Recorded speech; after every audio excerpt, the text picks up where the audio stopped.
Love, love, until I feel the breath of the Spirit flowing in me. Hello, welcome to Spirit of Life. My name is Geraldine Lee, your host, and our guest is Greg Brown. He's been a scientist, physicist, radiographer, and he's also been a family man with lots of children and a wife, and recently he's done a doctorate in patient care, spiritual care. Hello, Greg. Hi, Geraldine. Welcome to Spirit of Life, and I know you've been before, and we wanted to know more about how your journey of faith, and if you could give people a bit of a briefing on your journey of faith and what led you to do this doctorate. Okay. The journey really started when I was born, baptised. I'm a curious person, so around teenage I became very curious about my religion, so I did some theology. But I was curious about the world as well, so I became a scientist and a radiation therapist. That sort of led me then to experience lots and lots of people with cancer. And you also experienced a scare in cancer. Could you tell the audience a bit about that? Yes, I did have a scare. They thought I had a melanoma, and so they did all the surgery, as you do with melanoma. No one takes any chances. And they discovered that I didn't have the melanoma. But that event made me very aware of cancer, and I decided that I would try to do something about it. Yes, and in your journey of finding more about cancer, you found a lot in the power of storytelling. Could you tell us more about that? Yes, well, I was aware that patients who had a spirituality did better than those who didn't. The research then took me into investigating that just to find out just whether that was so or not. And so I looked at the story of 160 cancer patients to see what they said contributed to their well-being. Mostly they said they'd published their stories to help other people, but I found that less than 3% of that good advice was actually taken up. So I asked why. Yes, and so that made you aware of how people needed to be listened to and to express their story. Very much so. The situation was that it was important for them to tell their story. So from the point of view of a friend, a relative, patient, a person who is another patient, a person who's providing treatment, it's very important to enable the cancer patient to the extent that they want to tell their story. And that the process, of course, has got a name. They've got a name for everything, and I discovered the name was called active listening. And you also talked about that word active listening. When they were telling their story, you mentioned that it's like narrative therapy. That's what psychologists call it narrative therapy. Storytelling and narrative, of course, are not quite the same, and I concentrated on storytelling. Narrative forces you to stick with absolutely the facts and nothing but the facts, whereas storytelling lets you hear from the person the facts as they feel them, as they understand them, as they experience them. And well-being is very much related to feelings. Yeah, you talked about the need to express feelings, isn't it? That I mean, I know Freud sort of saw it as a cathartic thing, expressing your feelings. Yes, I did a bit of counseling through social work, and they talked about narrative therapy also as you can tell a story from a negative point of view and you can tell a story from a positive point of view. Did you find that most of the people were telling their story from a positive or a bit of both? Mostly they told it in relation to a metaphor. They used a metaphor in the way they told their story, and that metaphor, the commonest metaphor that they used was in fact a war metaphor, that the cancer was the enemy. They were fighting a battle against the enemy. The doctors and nurses and those helping them were on their army, on their side, and fighting the enemy. So that's certainly, and that's a very belligerent way of approaching things, but that was the commonest metaphor. Oh, really? And did these people feel abandoned by God or their spirituality? In the some did, obviously. For some it was, God, why me? Why have you done this to me? I've been a good person. I've only tried to help people. I've never done anything bad, really, knowingly, deliberately, and here you are giving this horrible thing to me. So yes, there was a bit, certainly the why me was there. Most people have a metaphor, a way of living, a little picture they have of the way they see themselves as journeying, and the war metaphor is not one that they would have normally had. It only happened because of the cancer, but because it seems so appropriate to them at the time, of course, it becomes dominant. Yes, and part of your research was knowing that people did have different styles of prayer during their journey with having cancer. Yes, well, pretty well every type of prayer, of course, that exists you found, because people, we're all different, we're not the same. Our prayers are obviously influenced by our personality type, but there was all sorts. There was petitionary prayer, please God take this thing away from me, please help these doctors to cure me. There was intercessory prayer, praying for other people, other patients. Often they would encounter other patients in the waiting room, and they would realise that, well, yeah, someone's a bit worse off than me. Yes, and it's amazing that these people didn't turn away from God, the majority of them.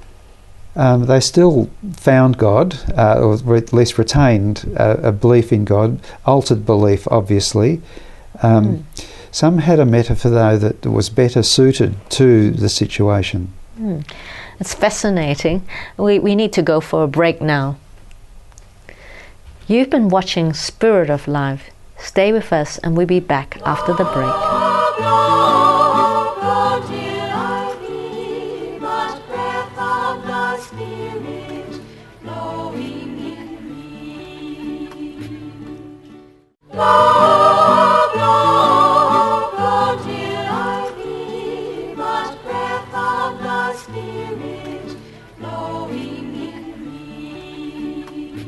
Welcome back to Spirit of Life. My name is Geraldine Lee, your host, and our guest is Greg Brown. He's been a physicist, scientist, and radiographer, and he's just done a doctorate in cancer patients and spirituality. Welcome back, Greg. Thank you, Geraldine. You were also talking about the power of active listening by caregivers, and also, the differences between listening from a heart that really cares for them and also a heart that just wants to do research. Yeah, well, the research kind of showed that, in a sense, well, not in a sense factually. Patients said they told their story to help other people. Good advice out there, less than 3% of that taken up. So why? It was important to tell their story. So for other people around them, their friends, their family, and the health professionals, doctors, nurses, it's important to enable the patient to tell the story. So the technique is called active listening, I discovered. Psychologists have a name for it. They have the narrative therapy sort of concept. This is just a little bit different to that. It's making yourself available to the patient when the patient is ready to talk.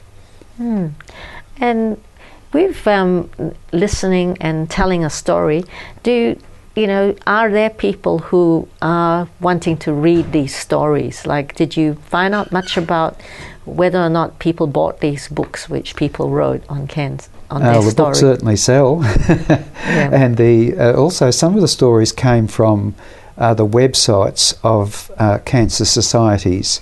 pretty well every country, certainly, and even in Australia, states, the Victorian Cancer Council have a website, and if you have cancer, if you're a patient, you can go onto that website and you'll find stories of people with the same kind of cancer that you have.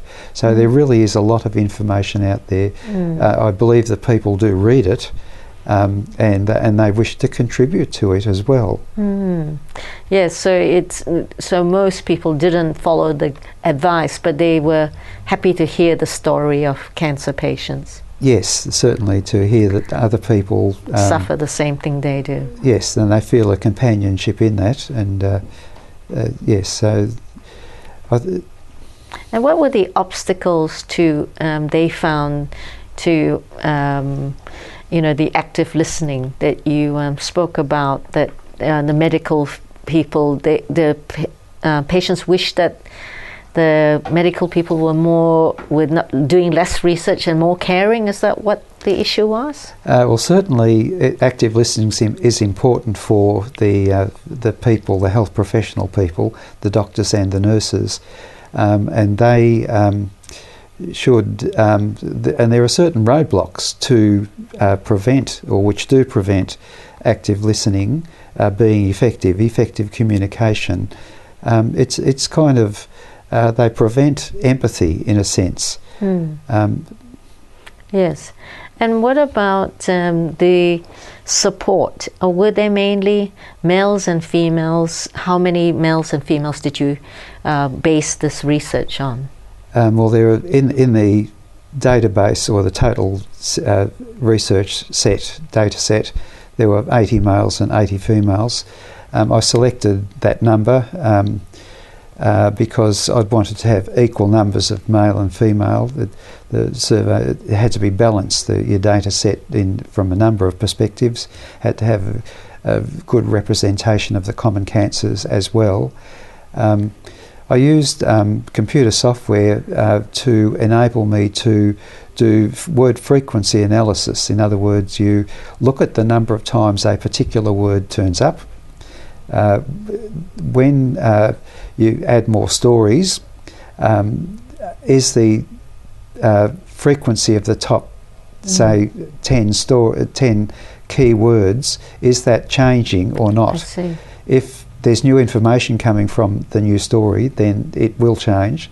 If there's not new information coming from the new story, then you've reached a point which is known as data saturation. I see. And so that's how I decided that 160 stories was enough. I see. I had to add a couple of extras for the males and females to get that balance right.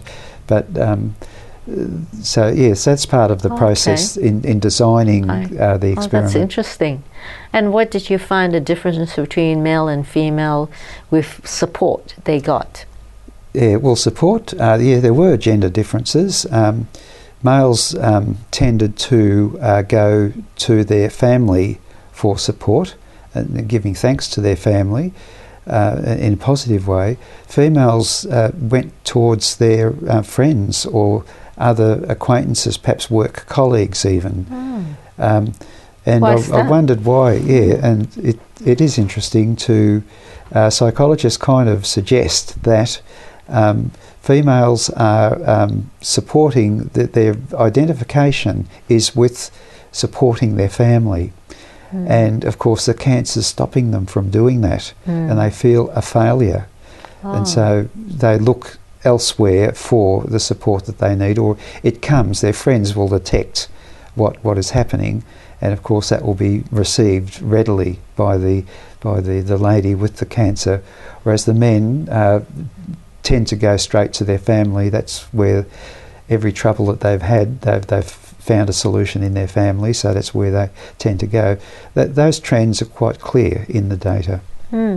Did you notice any, I suppose, age group, like any differences in age group?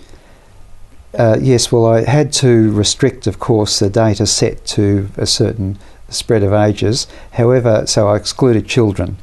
children express their reaction to cancer quite differently to adults, so it was quite easy to exclude children.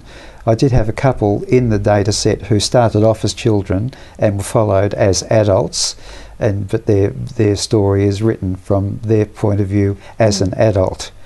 But I didn't cut it off at the other end. And did they have, did most of them get, I suppose, became more spiritual, or did you find those who had no faith compared to those who had faith coped better with their cancer?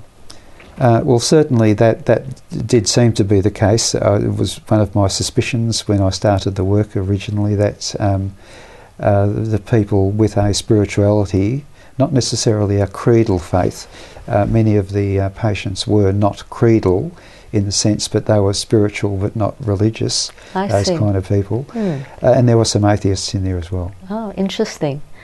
We need to go for a break now. You've been watching Spirit of Life. Stay with us and we'll be back after the break.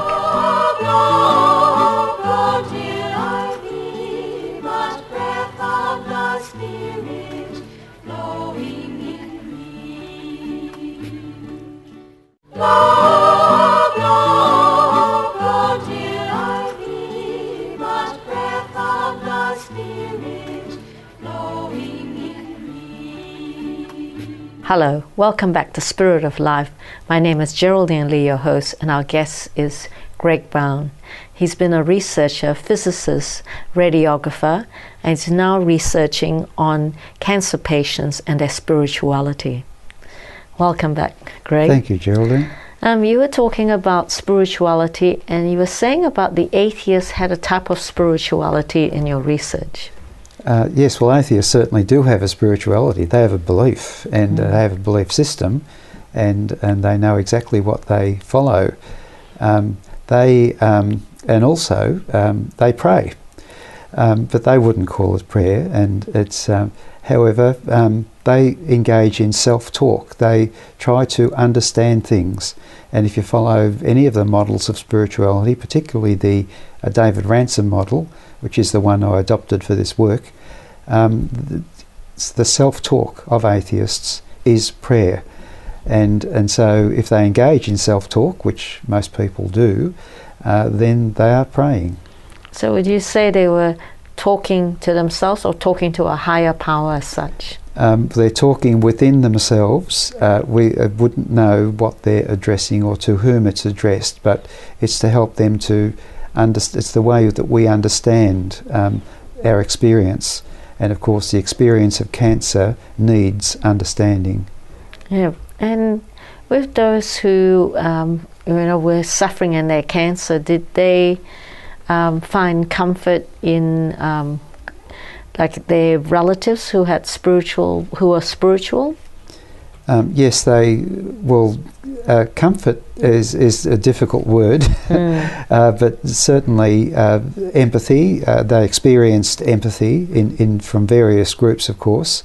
There are the professional caregivers, such as doctors, nurses, pastoral workers, who are empathic because of their occupation, but also there are the relatives and acquaintances and work colleagues. As soon as they hear that the person has cancer, will respond in the way that they think the best response that they can make. And with all the results you've come up with, how has the community responded to it? Well, so far the professional community, largely the results that I've found I have directed towards the professional community, because they are the ones who provide the cancer treatment, who need to be aware of active listening. Also, another large group are the educators, people running courses at universities. They need to incorporate sessions on active listening in the teaching that they do to the undergraduate students.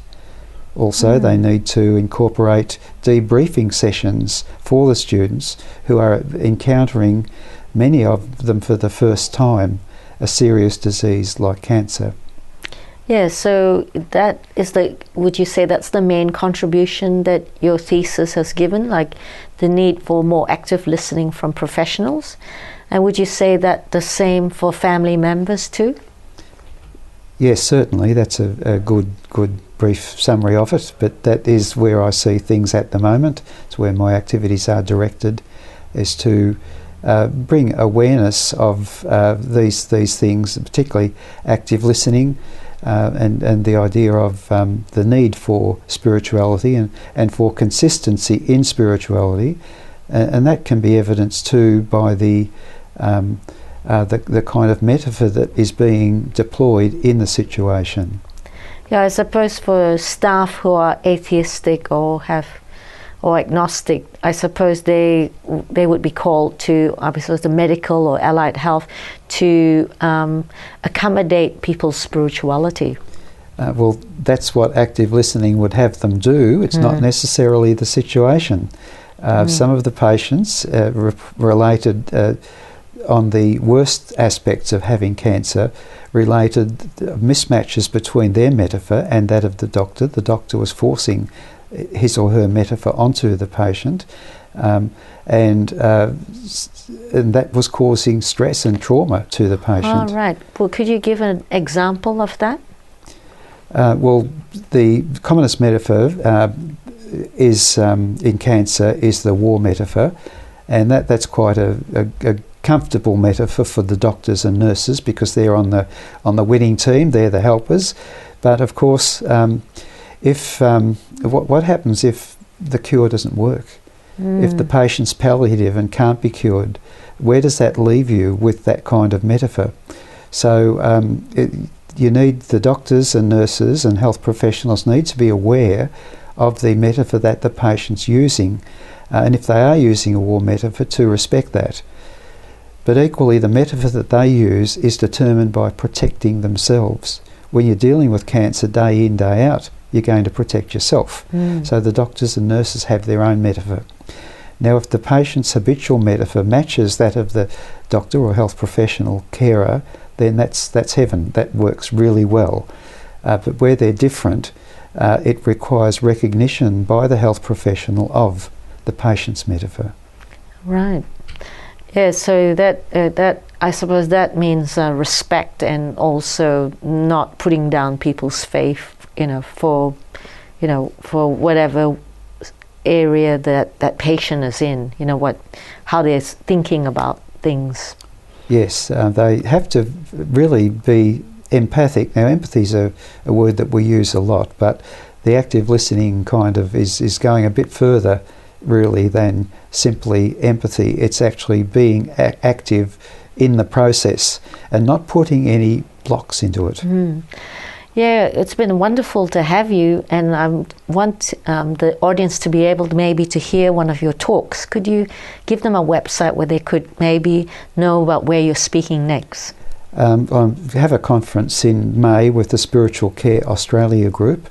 That's up in Newcastle. But the text of that will be available on their website. You could get the Spiritual Care Australia website by Googling just that, SCA Spiritual Care Australia. Yeah, it's fantastic you sharing this, because I know as a nurse and a social worker, I've looked after cancer patients, and in the past we didn't have great respect for spirituality, but I think more and more nurses or doctors are becoming more sensitive to that. So your work is great contribution to the community. Yeah, thank you, Geraldine. You've been watching Spirit of Life. Join us again next week. Goodbye and God bless you. Bring it to birth and blow where you will. Blow, blow, blow till I be but breath of the Spirit.